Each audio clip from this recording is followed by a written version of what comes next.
September on Switch 2 is packed so tight your eyes glaze over, except half these releases are hoping you won't read the fine print. Ports with no upgrade, game key cards instead of cartridges, a couple of big dates that are still running on leaks alone. One wish. Powerful fighters from across the land have gathered to participate. This is the first mainline Fire Emblem built from the ground up for Nintendo's new hardware, and it's practically waving at Three Houses fans. It takes place on Dagda, a continent just south of Fodlan from that game, and it drops the classic chapter structure in favor of a tournament. 4 heroes fight through the heroic games for the right to a single wish, and you can play each of their story routes on its own. Intelligent Systems added a time rewind mechanic called Fortuna's Blessing and new blaze arts that cost HP instead of weapon durability. Here's what gives me pause. This time the studio is working without Koei Tecmo, and their hand was a big part of why Three Houses felt so polished in combat.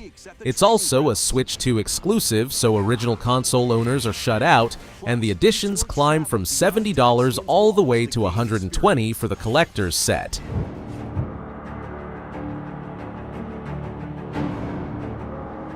For almost a year, this game existed as a single line in a financial report, and now it's suddenly everywhere at once. A closed network test, the first wave of previews from people who actually held a build, and a leaked date. Quick refresher, it's a grim 8-player PvPvE action game from Software where you play one of the Bloodsworn, chasing first blood and striking alliances that can fall apart at any second. Miyazaki reportedly spent more time on this than on Elden Ring, and it's from Software's second multiplayer release in a row, which still makes a chunk of the Solo Souls crowd uneasy. But the honest part, there's still no date from Nintendo or the studio. September 24th is a Guardian leak, not an announcement, and in a September this crowded it could easily get pushed. I'm watching closely, but my wallet stays shut for now.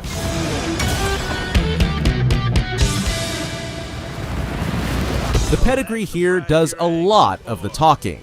The game director came out of Hazelight, the It Takes Two, Split Fiction, and A Way Out studio. So these are people who understand co-op down to the bone. Orbitals is a strictly 2-player asymmetric adventure. You're Maki and Amura, a pair of explorers whose station is stuck in a cosmic storm, and the puzzles simply don't budge unless both of you actually cooperate. The retro anime look is charming, and thanks to GameShare, a second player can jump in for free as long as one of you owns it. The price is almost a joke, under $15, and the physical copy ships on a real cartridge.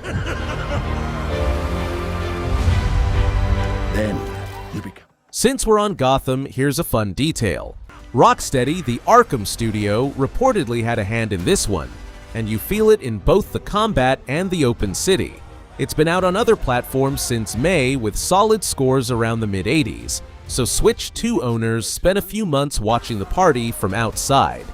It's a big open Gotham, the story of Bruce Wayne going from the League of Shadows to the city's protector, all wrapped in the usual LEGO humor.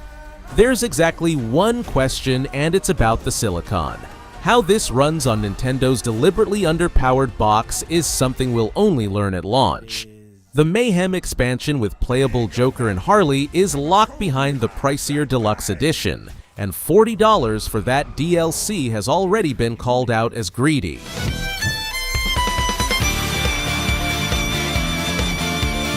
Falcom set a pace that looks almost impossible for this series. The first Trails in the Sky remake came out in September 2025, and the follow-up rolls in exactly a year later, back when the originals had a small eternity between them. And it's not just a redrawn sequel, since the combat got a real expansion. There's now Brave Rush for chaining attacks during quick battles, new crafts and S-crafts, and between fights you've got fishing, poker, and cooking with your party.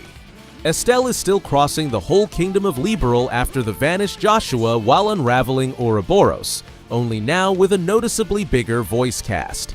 It's coming to both Switch and Switch 2, though the size ballooned from 19 to 33 gigabytes on the newer console. Jumping in here without finishing the first part is a bad idea. The story picks up right on the cliff's edge and holds nobody's hand.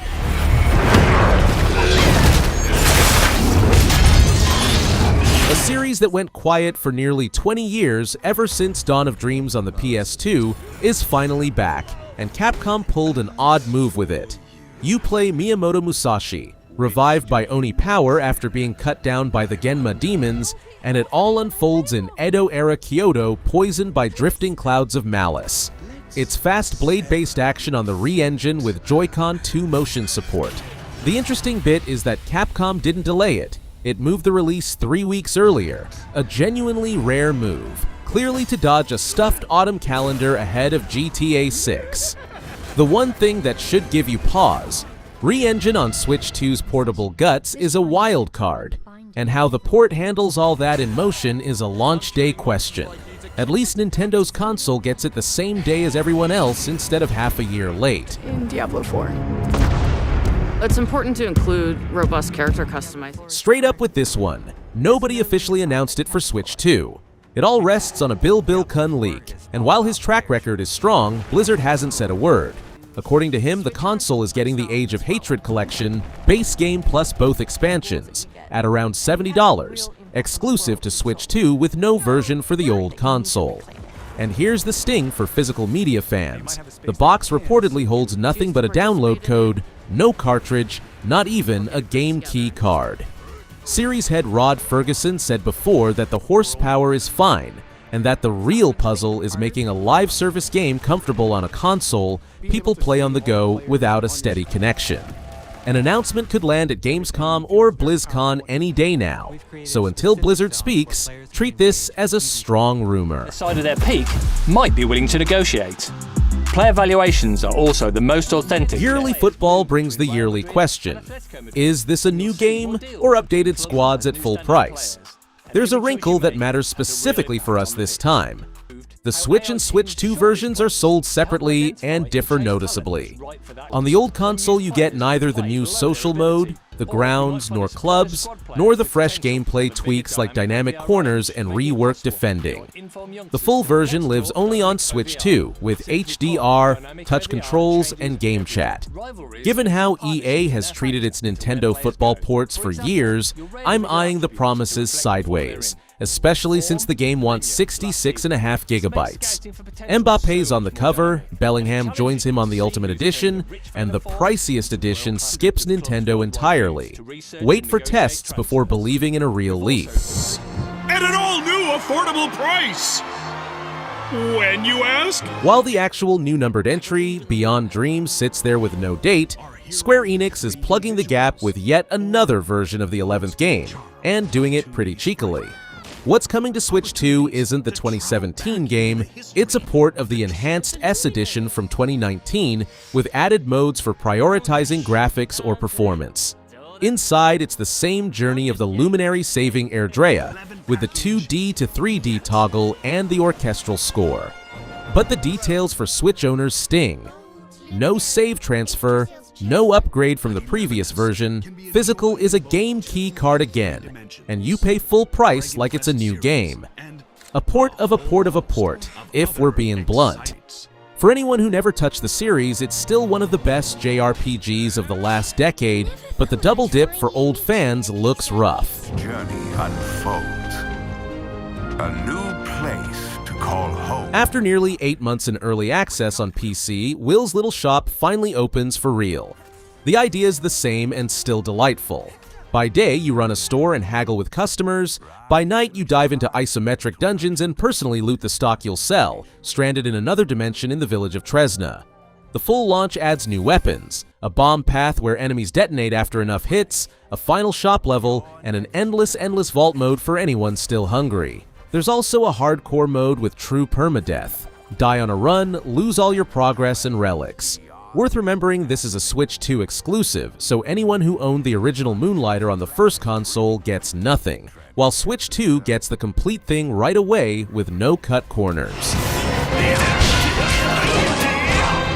I swear to let no Team Ninja, the Neo people, finally bring their grim Three Kingdoms Souls-like to a Nintendo console, and they're doing it in the fullest form.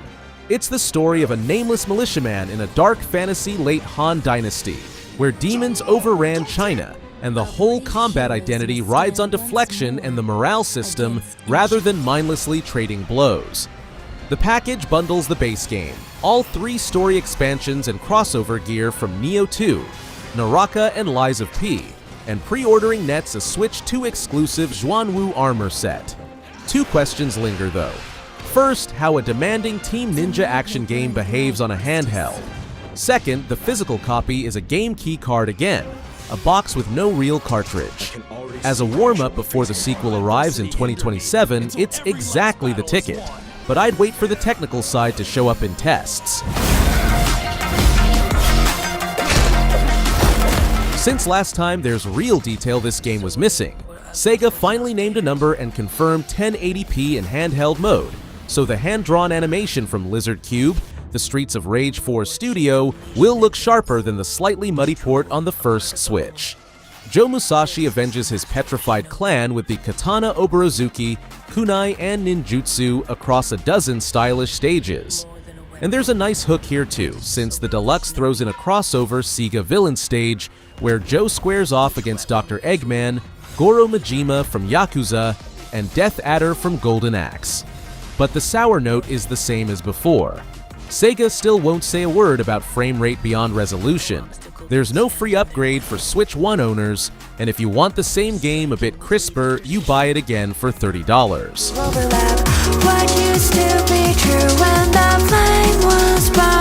This one finally has a firm date, and with it, the most interesting detail. Ephemera Games became the first Argentinian and, more broadly, first Latin American studio in Epic's Fortnite crossover program. So the squad's captain, named Fernate, is already strutting around the Battle Royale as a skin. The game itself is a roguelite action romp with an anime look, where a unit of android magical girls called MAHOU storms the Tower of Babel to dethrone a god and save a world drowning in ash. You can play solo or in co-op with up to 4 people, and each run has you grabbing temporary skills to suit your style. I'll say it plainly, roguelites are everywhere on Switch 2 right now, and against that flood, Kernel Hearts will have to prove its combat holds up past a couple of runs. But the studio's story and the style win me over. Every corner holds something new to discover. Hit the streets of Wheels. Milestone decided it had built enough orange track across living rooms and is taking Hot Wheels Open World, and it bumped the release 2 weeks earlier while it was at it. Instead of closed circuits, you now get 4 themed biomes: the metropolis of Wheels Wood, the beaches of Tentacle Bay, the desert of Gearville with its heavy machinery, and drifty temples with cherry blossoms, neon, and a giant dragon. You teleport between them through a system called the Launcher, and the garage holds over 150 cars across 4 classes, real Ferraris included, with a Rushmaster boss ruling each island. Crossplay is listed as full, and local split-screen handles up to 4 players.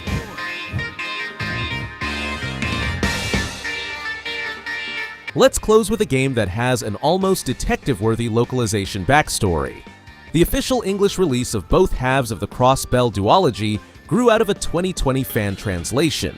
That's how long this chunk of the series languished in import limbo. Now Trails from Zero and its partner Trails to Azure finally reach modern hardware together, with 4K, 120 frames, a toggle between original and upscale textures, and a speed-up mode. Lloyd Bannings returns to Crossbell and lands in the special support section, digging into the corruption behind the shining facade of a city-state pinned between 2 empires. Switch 2 also gets mouse support. But be careful about buying. The physical is a game key card, both games were already on the first Switch, and there's no guaranteed free upgrade for their owners.